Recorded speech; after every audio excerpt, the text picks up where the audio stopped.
ओम नमो नारायणाय नमः। जय श्री हरि। प्रिय श्रोतागण, आप सभी को पापाम कुंसा एकादशी व्रत की हार्दिक शुभकामनाएं। आप सभी पर जगत के पालनहार श्री हरि विष्णु और माता लक्ष्मी की कृपा सदा सर्वदा बनी रहे। आज सुनेंगे पापाम कुंसा एकादशी व्रत कथा और उसके महत्व और नियम के बारे में जानेंगे। तो प्रेम से बोलिए लक्ष्मी नारायण की जय। जय श्री हरि। अश्विन मास की शुक्ल पक्ष की एकादशी को पापाम कुंसा एकादशी कहा जाता है। इस एकादशी को मोक्ष प्रदायिनी एकादशी के नाम से भी जाना जाता है। इस एकादशी के व्रत के पालन से मोक्ष की प्राप्ति होती है। धर्म ग्रंथों में इसका अत्यंत महत्व बताया गया है। मान्यता है कि इस दिन श्रद्धालु और भक्तगण भगवान विष्णु और माता लक्ष्मी की आराधना करते हैं और व्रत का पालन करते हैं।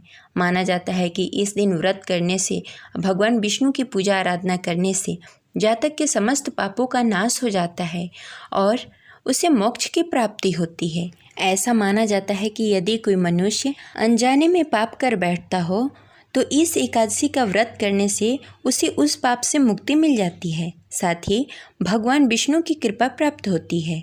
जीवन में सुख, समृद्धि, धन्य धान्य और शांति का वास होता है।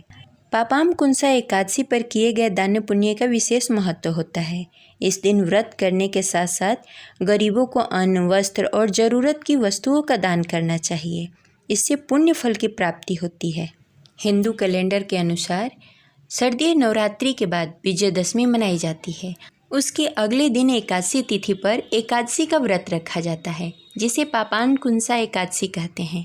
तो प्रिय श्रोतागण, आइए पूरी श्रद्धा और भक्ति के साथ सुनते हैं पापाम कुंसा एकादशी व्रत कथा शुरू करने से पहले इस वीडियो को लाइक करें और कमेंट बॉक्स में लक्ष्मी नारायण की जय अवश्य लिखें। तो प्रेम से बोलिए लक्ष्मी नारायण की जय। जय श्री हरि। एक बार द्वापर युग में धर्मराज युधिष्ठिर ने भगवान श्री कृष्ण से पूछा, हे केशव, हे जगत जनार्दन, मैंने अश्विन मास की कृष्ण पक्ष की इंदिरा एकादशी की संपूर्ण व्रत कथा सुनी। अब आप कृपा करके अश्विन मास की शुक्ल पक्ष की एकादशी व्रत का क्या नाम है, इसके महत्व और व्रत कथा के बारे में बताइए। भगवान श्री कृष्ण ने कहा, हे कुंती पुत्र, अश्विन मास के शुक्ल पक्ष की एकादशी को पापाम कुंसा एकादशी कहते हैं। इस व्रत को करने से सभी पाप नष्ट हो जाते हैं तथा व्रत करने वाला अच्छे पुण्य का भागी होता है। मनुष्य को बहुत दिनों तक कठिन तपस्या करने से जो फल मिलता है, वह फल भगवान विष्णु गरुड़ ध्वज को नमस्कार करने से प्राप्त होता है। जो मनुष्य अज्ञानवश अनेक पाप करते हैं परंतु श्री हरि विष्णु का नाम जाप करते हैं, नमस्कार करते हैं, वह नरक में नहीं जाते। विष्णु के नाम और कीर्तन करने से सब तीर्थों के पुण्य का फल मिलता है। वह मनुष्य शंख, चक्र, गदाधारी भगवान विष्णु के शरण में जाते हैं। उन्हें कभी भी यम की यातना नहीं भोगनी पड़ती। जो मनुष्य वैष्णव होकर शिव और शैव होकर विष्णु की निंदा करते हैं, वे अवश्य ही नरकवासी होते हैं। सहस्त्रों वाजपेयी यज्ञ और यशमेव यज्ञ करने से जो फल प्राप्त होता है, वह एकादशी व्रत के 16वें भाग के बराबर भी नहीं होता। संसार में एकादशी व्रत के बराबर कोई पुण्य नहीं है। इसके बराबर पवित्र तीनों लोकों में कुछ भी नहीं है। इस एकादशी के बराबर कोई व्रत नहीं। जब तक मनुष्य पद्मनाभ की एकादशी का व्रत नहीं करते, तब तक उनकी देह में पाप वास करते हैं। हे राजेंद्र, यह एकादशी स्वर्ग, मोक्ष, आरोग्य, सुंदर स्त्री तथा अन्य धन्य देने वाली है। एकादशी के व्रत के बराबर गंगा, गया, काशी, कुरुक्षेत्र और पुष्कर भी पुण्यवास नहीं है। हरिवासर तथा एकादशी का व्रत करने तथा एकादशी के दिन जागरण करने से सहज ही मनुष्य विष्णु पद को प्राप्त होता है। हे युधिष्ठिर, इस व्रत को करने वाले 10 पीढ़ी मातृपद और 10 पीढ़ी पितृपक्ष, 10 पीढ़ी स्त्री पक्ष तथा 10 पीढ़ी मित्र पक्ष का उद्धार कर देते हैं। वे दिव्य देह धारण कर चतुर्भुज रूप में भगवान विष्णु के पास जाते हैं। हे राजन, बाल्यावस्था, युवावस्था तथा वृद्धावस्था में इस व्रत को करने से पापी मनुष्य भी दुर्गति को प्राप्त न होकर संगति को प्राप्त होता है। अश्विन मास के शुक्ल पक्ष की इस पापाम कुंसा एकादशी व्रत को जो मनुष्य करते हैं वे अंत समय में हरि लोक को प्राप्त होते हैं तथा समस्त पापों से मुक्त होकर सोना, तिल, भूमि, गौ, अन्न, जल, छत्री, जूती दान करने से मनुष्य यमराज को नहीं देखता।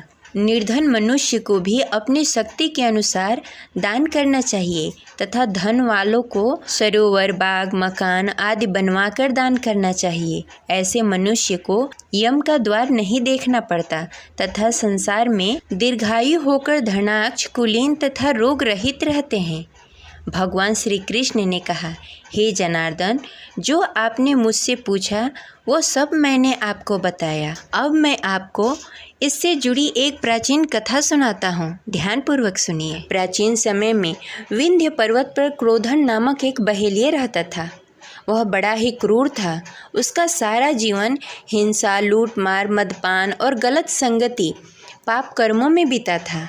जब उसका अंतिम समय आया तब यमराज के दूत बहेलिया को लेने आए और यमदूत ने बहेलिया से कहा कि कल तुम्हारे जीवन का अंतिम दिन है, हम तुम्हें कल लेने आएंगे। यह बात सुनकर बहेलिया बहुत ही भयभीत हो गया।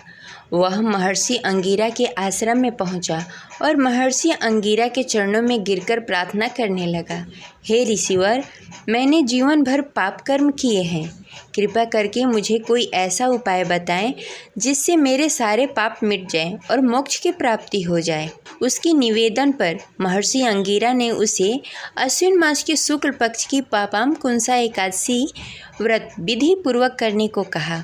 महर्षि अंगिरा के कहे अनुसार उस बहेलिया ने यह व्रत किया और किए गए सारे पापों से छुटकारा पा लिया और इस व्रत पूजन के बल से भगवान विष्णु की कृपा से वह विष्णु लोक को गया। जब यमराज के यमदूत ने इस चमत्कार को देखा, वह बहेलिया को बिना लिए ही यमलोक वापस लौट गए।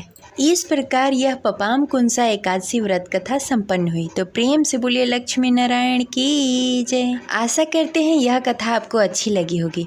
तो इस वीडियो को लाइक करके कमेंट बॉक्स में हरे कृष्णा अवश्य लिखें। मिलते हैं अगले वीडियो में, तब तक के लिए हरे कृष्णा, राधे राधे।